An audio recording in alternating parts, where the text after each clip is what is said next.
ద్వితీయోపదేశకాండము 8వ అధ్యాయము. మీరు బ్రతికి అభివృద్ధి నొంది యెహోవా మీ పితరులతో ప్రమాణము చేసిన దేశమునకు పోయి దాని స్వాధీనపరుచుకున్నట్లు నేడు నేను నీకాజ్ఞాపించిన ఆజ్ఞలన్నిటినీ అనుసరించి నడుచుకునవలెను.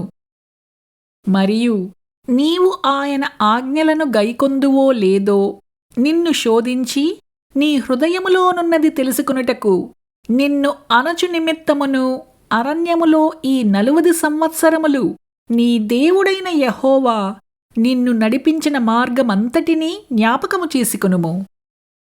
ఆహారము వలననే కాక యెహోవా సెలవిచ్చిన ప్రతి మాట వలన నరులు బ్రతుకుదురని నీకు తెలియజేయుటకు ఆయన నిన్ను అణచి నీకు ఆకలి కలుగజేసి నీవే కాని నీ పితరులే కాని ఎన్నడూ ఎరుగని మన్నాతో నిన్ను పోషించెను.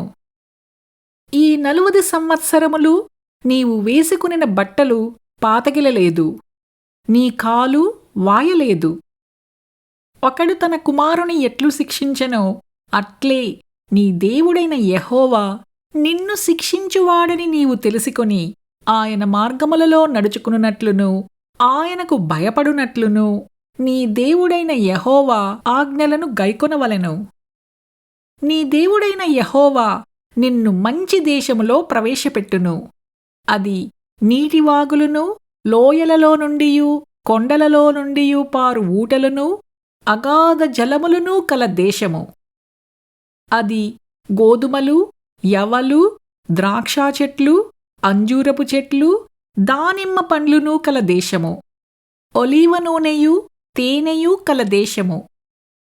కరువు అనుకొనకుండా నీవు ఆహారము తిను దేశము. అందులో నీకు ఏ లోపమూ ఉండదు. అది ఇనుపరాళ్ళు గల దేశము.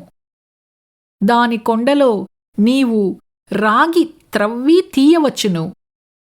నీవు తిని తృప్తి పొంది నీ దేవుడైన యెహోవా నీకిచ్చిన మంచి దేశమును పట్టి ఆయనను స్తుతింపవలెను.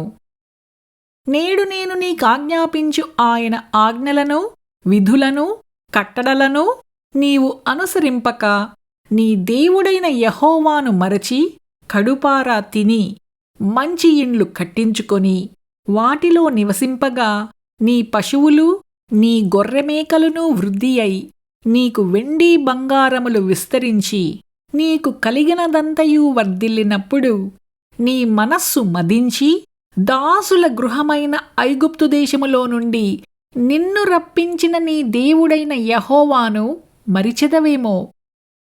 తాపకరమైన పాములను తేళ్లును కలిగి ఎడారి అయి నీళ్లు లేని భయంకరమైన ఆ గొప్ప అరణ్యములో ఆయన నిన్ను నడిపించెను.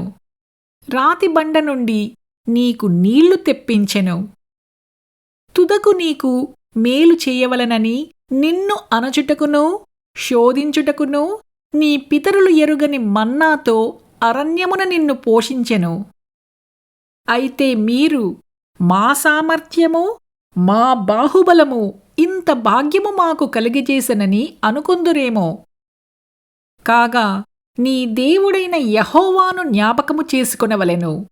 ఏలయనగా తాను నీ పితరులతో ప్రమాణము చేసినట్లు తన నిబంధనను నేటివలే స్థాపింపవలెనని మీరు భాగ్యము సంపాదించుకునుటకై మీకు సామర్థ్యము కలుగజేయువాడు ఆయనే. నీవు ఏమాత్రమైనను నీ దేవుడైన యెహోవాను మరచి ఇతర దేవతలననుసరించి పూజించి నమస్కరించిన ఎడల మీరు నిశ్చయముగా నశించిపోదురని నేడు మిమ్మును గూర్చి నేను సాక్ష్యము పలికియున్నాను.